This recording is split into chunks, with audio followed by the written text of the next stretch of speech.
Hello hi friends, ನಮಸ್ಕಾರ. ಇವತ್ತಿನ ಮಾಹಿತಿ ನೋಡಿ ಯಾವುದಂದರೆ ವಿಟಾಮಿನ್ D3 ಡ್ರಾಪ್ಸ್ ಬಗ್ಗೆ ಹೇಳ್ತಿರೋದು. Ultra vitamin D3 drops, vitamin D3 ಇದನ್ನು ಚಿಕ್ಕ ಮಕ್ಕಳಿಗೆ ಬಳಸುವಂಥ ಔಷಧ ನೋಡಿ. ಇದನ್ನು ಚಿಕ್ಕ ಮಕ್ಕಳಿಗೆ ಬಳಸ್ತಾರೆ. ಇದರಲ್ಲಿ ಕೊಲಿಕ್ಯಾಲ್ಸಿಫೆರಾಲ್ ಎಂಬ ಮೆಡಿಸಿನ್ ಇರುತ್ತೆ.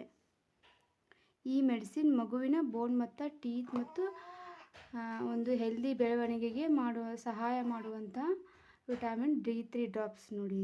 ಇದರಲ್ಲಿ ಹೆಚ್ಚು ಪೋಷಕಾಂಶ ಮತ್ತು ಅಂದರೆ ನ್ಯೂಟ್ರಿಯೆಂಟ್ಸ್ ಮತ್ತು ಇಮ್ಯುನಿಟಿ ಲೆವೆಲ್ ಬೂಸ್ಟ್ ಮಾಡುವಂಥ ಒಂದು ಶಕ್ತಿ ಇದರಲ್ಲಿರುತ್ತೆ.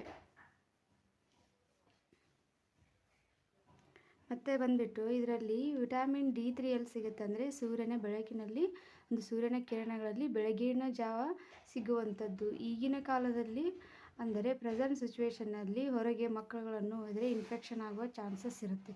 ಹಾಗಾಗಿ ಡಾಕ್ಟರ್ ಇದನ್ನು ಅಡ್ವೈಸ್ ಮಾಡ್ತಾರೆ ನೋಡಿ. ವಿಟಾಮಿನ್ D3 ಸೂರ್ಯನಿಂದ ಹೆಚ್ಚು ಸಿಗ್ತೈತಿ, ಆದರೂ ಇದರಿಂದ ಸ್ಕಿನ್ ಡ್ಯಾಮೇಜ್ ಆಗೋ ಸಂಬಂಧ ಇದನ್ನು ಔಷಧನ ರೆಫರ್ ಮಾಡ್ತಾರೆ ಡಾಕ್ಟ್ರು. ಇದನ್ನು ನೋಡಿ ನಾನು ನನ್ನ ಮಗುವಿಗೆ ಇವಾಗ ಫಸ್ಟ್ ಬೇಬಿಗೆ 1 ಇಯರ್ ಹಾಕಿದ್ದೀನಿ. ಈ ಸೆಕೆಂಡ್ ಬೇಬಿಗೂ ಇದು ಫಸ್ಟ್ ಹಾಕ್ತಿರೋದು ನೋಡಿ. ಇವಾಗ 1 ಡಬ್ಬಿ ಖಾಲಿಯಾಗಿದೆ, ಮತ್ತು ಸೆಕೆಂಡ್ ಡಬ್ಬಿ ನಾನು ಪರ್ಚೇಸ್ ಮಾಡಿದ್ದೆ.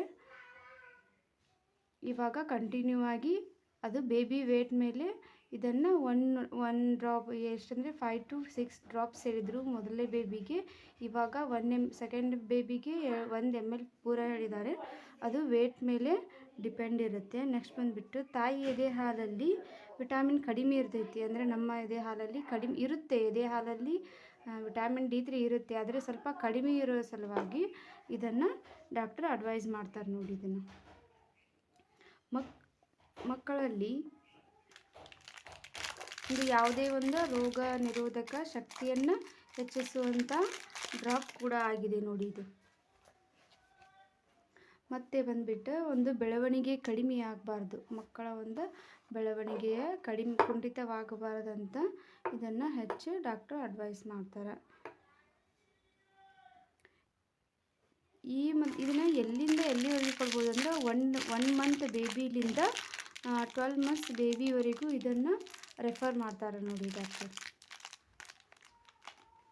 ನಾನು ನನ್ನ ಮಗುವಿಗೆ ಒಂದು ಒಳ್ಳೆಯ ಬೆಳವಣಿಗೆಗಾಗಿ ಈ ಡ್ರಾಪನ್ನು ನಾನು ಯೂಸ್ ಮಾಡ್ತಿದ್ದೀನಿ ನೋಡಿ. ಇಲ್ಲ ಅಂದರೂ ಇದನ್ನು 1 year ಕೊಡೋಕ್ಕಾಗಲಿಲ್ಲ ಅಂದರೂ 6 month ಆದರೂ ಕೊಡಲೇಬೇಕು.